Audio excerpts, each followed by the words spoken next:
72,000 హెక్టార్లు పంట నష్టం జరిగింది. అది ఉద్యాన పంటలు కానీ లేదంటే మామూలు మనం పాడి కానీ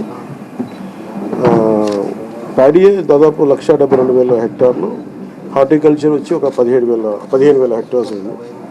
అలాగే 176 రీహాబిలిటేషన్ సెంటర్స్ని ఏర్పాటు చేయడం జరిగింది.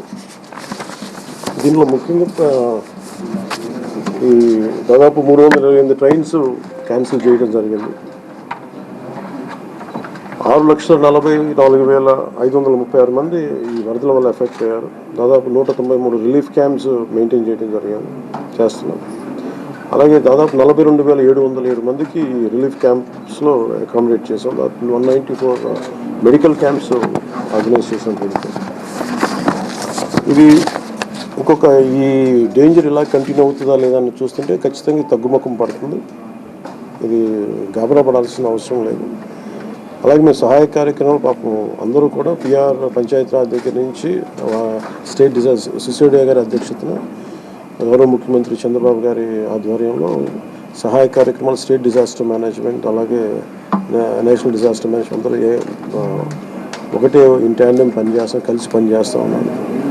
సో దాదాపు ఈ సెంటర్కి 600 calls to 700 calls వస్తూ ఉన్నాయి. ఈ సెంటర్కి ఎక్కడెక్కడ ఇబ్బందులు ఉన్నాయంటే అడ్రస్ చేస్తూ ఉన్నారు. అతి తక్కువ సమయంలో ఇంత ఎఫెక్టివ్గా పని చేయగలిగాం. కానీ భవిష్యత్తులో ఇలాంటివి జరగకుండా ఉండాలని మేమందరం కోరుకుంటున్నాం. అలాగే ఆ దిశగా పనిచేస్తాం. ఇది ఒక రోజుతో కాకుండా ఇది రాత్రంతా పాపం సిసోడియా గారు కానీ అందరు కానీ ప్రతి పంచాయతీరాజ్ కానీ అందరూ ఈ డిజాస్టర్ మేనేజ్ ప్రతి ఒక్కరి కాల్ సెంటర్స్లో ఉన్నారు. మొత్తం అందరూ రాష్ట్ర యంత్రాంగం మొత్తం ఆల్మోస్ట్ ప్రతి ఒక చిన్నపాటి ఏరియా కూడా ఒక IAS ఆఫీసుని పెట్టి సహాయ కార్యక్రమాలని ముందుకు తీసుకెళ్తా ఉన్నాం. అలాగే సిసోడియా గారు కూడా ఆయన అహిర్నిస్లో లాస్ట్ ఒక 72 గంటలుగా ఆయనకి నిద్ర కూడా లేకుండా ఇక్కడే కూర్చొని మొత్తం అహిర్నిస్లు అందరూ అప్రమత్తంగా దీన్ని పర్యవేక్షిస్తూ ఉన్నాం. ఇప్పుడు దీన్ని అనలైజ్ చేసి ఇప్పుడు ఎవరు తప్పు వీటన్నిటికంటే కూడా మేము అంటే మా ముందున్నది మేము ఎంతో సహాయ కార్యక్రమాల్లో పాల్గొనగలం. అలాగే నేను ఈ సమావేశం తరఫున ప్రైవేట్ వ్యక్తులు కూడా మన పత్రికా ప్రకటన ద్వారా నేను మిమ్మల్ని అప్పీల్ చేశాను. ఈ రోజున మొత్తం రాష్ట్ర హితువు కోరుకున్న ప్రతి ఒక్కరూ 3 పార్టీల వ్యక్తులు మద్దతుదారులు అందరూ కూడా మనందరం ఇలాంటి ప్రకృతి విపత్తులు వచ్చినప్పుడు అందరం కలిసి మనం ముందుకు తీసుకెళ్ళాలి. రాష్ట్ర ప్రభుత్వం నుంచి కొత్తగా ఏర్పడే ప్రభుత్వం మనం ముందుకు తీసుకెళ్తా ఉన్నాం. అలాగే మీ వంతు సహాయం కూడా మీరు చేయమని కోరుకుంటా ఉన్నాను. అలాగే నా సైడ్ నుంచి కూడా ఈ ప్రత్యేకించి రాష్ట్ర సీఎం రిలీఫ్ ఫండ్కి 1 కోటి రూపాయల నిధుల్ని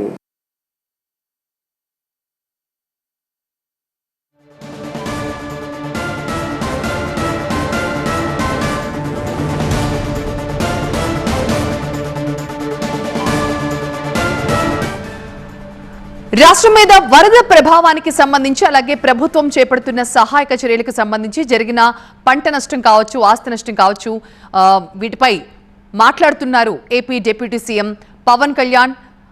గత పాలకుల నిర్లక్ష్యం కారణంగా కూడా ఈరోజు ఇలాంటి ప్రమాదాన్ని మనం చూడాల్సి వచ్చింది. అలాగే వర్షం కూడా ఎవరు ఊహించని స్థాయిలో పట్టం కూడా ఒక రకంగా ఆ స్థాయిలో వర్షం పడితే ఎవరు ఏం చేయలేరు. కాకపోతే పాలకుల నిర్లక్ష్యం కూడా తోడు కావడంతో ఇది మరింత ఉపద్రవంగా మారింది అన్నారు పవన్ కళ్యాణ్. హెలికాప్టర్స్ అలాగే గజేతగాళ్ళు దాదాపు 283 మంది సహాయ కార్యక్రమాలు పాల్గొన్నారు. దాదాపు 3 లక్షల ఫుడ్ ప్యాకెట్స్ సప్లై చేశాం. అలాగే ఈ కంట్రోల్ రూమ్ ప్రజలకు ఏదైనా సరే మీకు అత్యవసరమైన పరిస్థితుల్లో ఉండాలి అంటే ఇది 112 ఈ నెంబర్ కానీ అత్యవసర నెంబర్లు కానీ 1070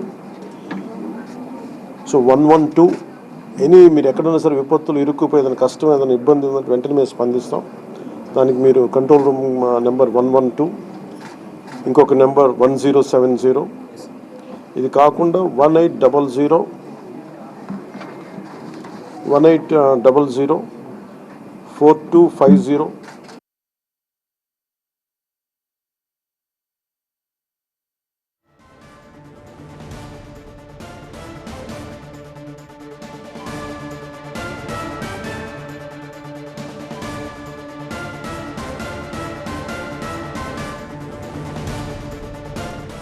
అతి తక్కువ సమయంలోనే ఎంతో ప్రభావవంతంగా పనిచేయగలిగారని అధికారులను కూడా పవన్ కళ్యాణ్ మెచ్చుకున్నారు. భవిష్యత్తులో ఇలాంటి పరిస్థితులు మళ్లీ పునరావృతం కాకుండా చూసుకుంటాం.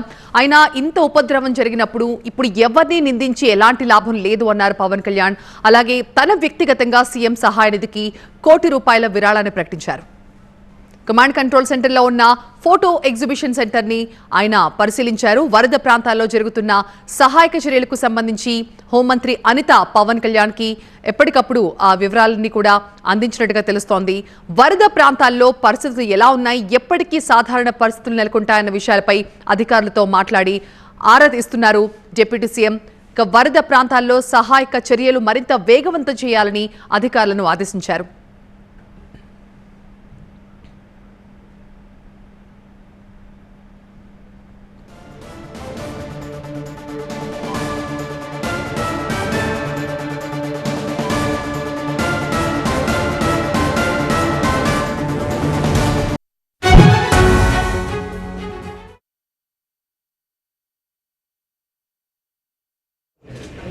Then it will give the cloud. Of course, this air pattern. ఇంత స్థాయిలో భారీ వర్షాలు, ఈ స్థాయిలో భారీ ఎత్తున వరదలు వస్తాయని ఎవరూ ఊహించలేదు. 170 ఏళ్ల చరిత్రలో ఇంతటి భారీ వర్షాలు, వరదల్ని విజయవాడ ఎప్పుడూ చూడలేదు. ఇంకొక 12,000 క్యూసెక్ల నీరు వరద గనక వచ్చి ఉంటే చాలా ఉపద్రవం జరిగి ఉండేది అని డిప్యూటీ సీఎం పవన్ కళ్యాణ్ అన్నారు.